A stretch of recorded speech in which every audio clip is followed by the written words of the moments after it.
Agostinho ele diz: se você crê somente naquilo que gosta do Evangelho e rejeita o que não gosta, não é no Evangelho que você crê, mas em si mesmo.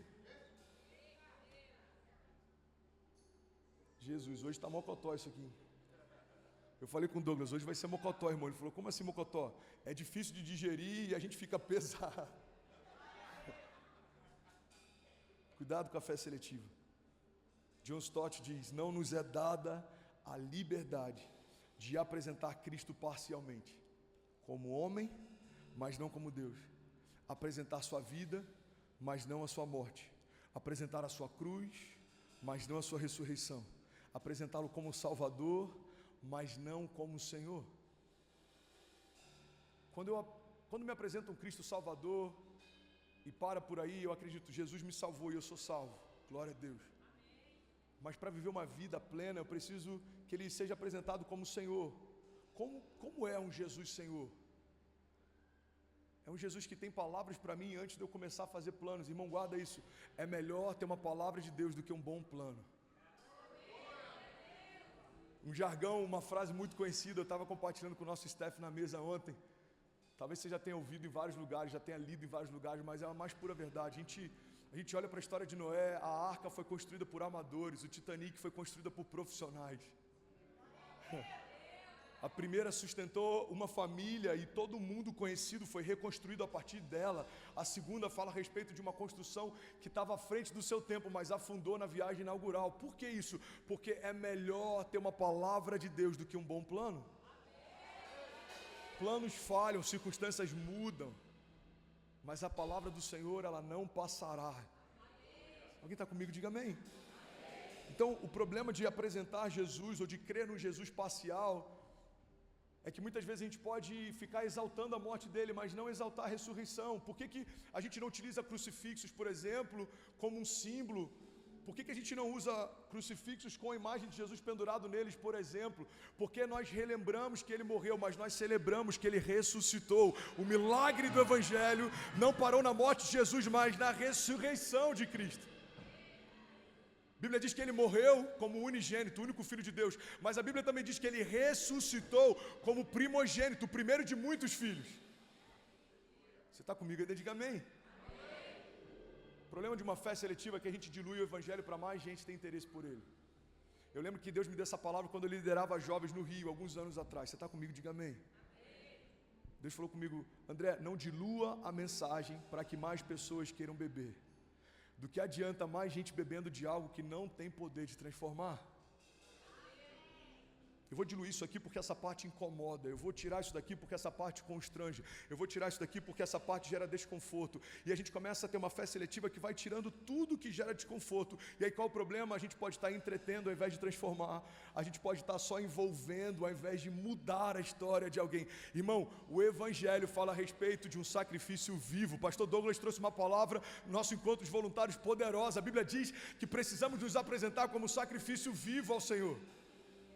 E por que a palavra frisa em sacrifício vivo? Qual é a diferença entre um sacrifício vivo e um sacrifício morto? A diferença é que o sacrifício morto alguém leva, o sacrifício vivo vai por conta própria. Eu entendi o que Deus me chamou para ser, o que Deus me chamou para fazer, e eu não abro mão, eu quero viver a plenitude da sua vontade. Alguém está comigo aqui, pelo amor de Deus? Será que você pode celebrar Jesus aqui nessa manhã? Aleluia! Aleluia, não dilua, mas também não se torne um ministrador só de juízo. Pastor, eu entendi, não dá para ter uma fé seletiva, então eu preciso ser duro, eu preciso não, irmão. Se apresentarmos a verdade sem a graça, nos tornamos religiosos. Se apresentarmos a graça sem a verdade, nos tornamos liberais. Mas a graça e a verdade é o que muda a história de uma geração. A graça faz com que eu entenda que Jesus morreu no meu lugar, eu fui perdoado, justificado, em Cristo eu sou mais do que vencedor. E a verdade faz com que eu entenda que não é porque vivemos debaixo da graça que a gente vai pecar mais para que a gente seja mais perdoado. A graça não é sobre uma liberdade para pecar, a graça é uma autoridade sobre o pecado.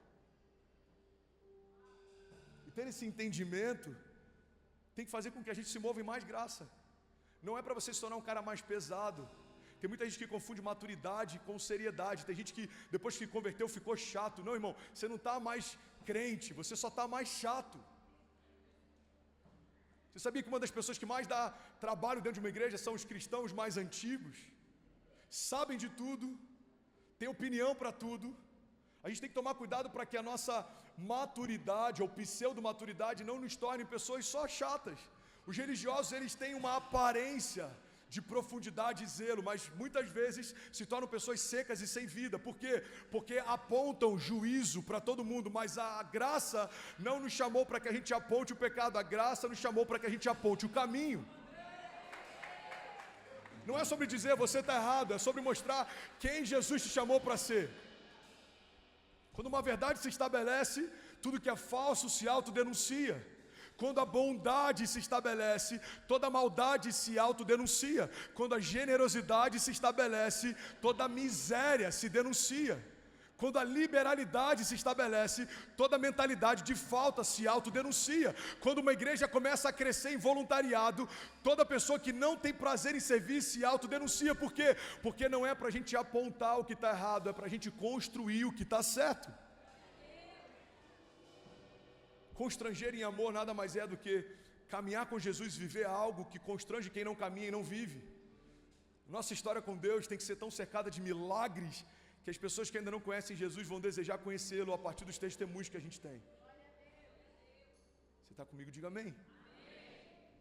Ministradores da graça e não da culpa. Philip Yancey diz muitas vezes, ao que parece, somos vistos mais como ministradores da culpa do que como ministradores da graça. Pastor, a gente tem que ser inclusivo então. Sim, a gente tem que ser inclusivo. Então pode tudo? Não. Pode todos. Na igreja podem todos, mas não pode tudo. O fato da igreja ser inclusiva não significa que a gente vai se tornar uma igreja permissiva.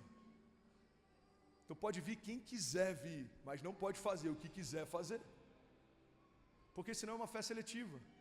Eu quero fazer parte da igreja, mas eu não quero permitir que Deus mude o meu casamento. Meu irmão, você só está perdendo tempo. Porque ou Ele é Salvador e Senhor, ou Ele se tornou só entretenimento. Alguém está comigo aqui? Foi feito um estudo e mais de 70% das pessoas que foram entrevistadas tiveram a consciência de que não viveram um processo de conversão de natureza. Eles começaram a fazer algumas perguntas e no final dessa pesquisa, as pessoas perceberam que na verdade não viveram conversão de natureza. Elas só se sentiram aceitas num organismo social. Qual que é o problema da gente ser cada vez mais fofinho como igreja e a gente abrir mão da verdade, dos fundamentos da fé e de princípios inabaláveis, imutáveis? É que a gente pode se tornar um organismo social que envolve todo mundo, abraça todo mundo, mas não transforma ninguém. A Bíblia diz que Jesus está pregando sobre fundamentos, Jesus está pregando sobre princípios, no Sermão do Monte, Ele está falando sobre palavras duras. E a Bíblia diz que quando Ele começa a estabelecer princípios de uma palavra dura, a multidão começa a se dispersar. Irmão, olha para mim, a primeira coisa que define quem é a multidão, de quem é discípulo, é que a multidão só quer ver milagre como entretenimento, o discípulo quer se tornar como o seu Senhor. Então, enquanto Jesus fazia, todo mundo olhava. Quando Jesus começava a falar, alguns saíam. Por quê? Porque milagres como entretenimento são o lugar mais perigoso que alguém pode estar. Eu amo ver o mover. Eu amo ver milagres, eu amo ver a atmosfera. Mas Deus não te chamou para ser um espectador da glória.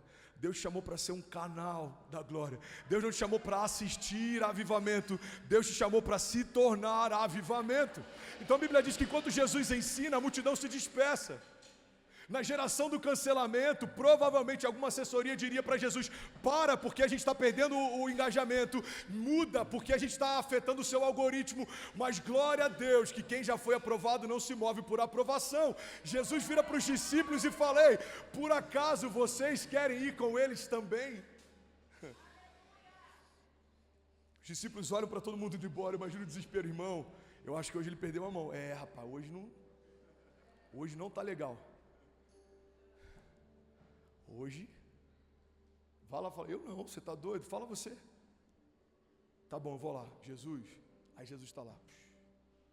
Jesus, rapidinho, olha aqui.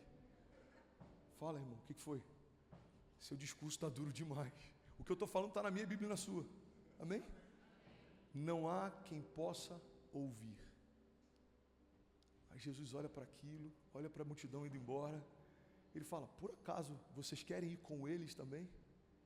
E a resposta de Pedro é gloriosa. Ele fala, Senhor, para onde iremos nós? Se só Tu tens as palavras de vida eterna. E aí, tudo bem? Você acabou agora de assistir um vídeo. Se você ainda não está inscrito, já se inscreve também no nosso canal, ativa esse sininho aqui embaixo de notificação e toda vez que eu fizer uma live ou estiver transmitindo uma mensagem ao vivo, você vai ser um dos primeiros a saber. Mas eu deixei mais 2 indicações aqui que eu espero que façam muito sentido para você. Então já aproveita e clica para assistir a próxima mensagem, beleza? Seja bem-vindo ao time de incendiários e eu espero de verdade que essas mensagens mudem a sua vida como elas têm mudado a minha também. Até a próxima. Valeu!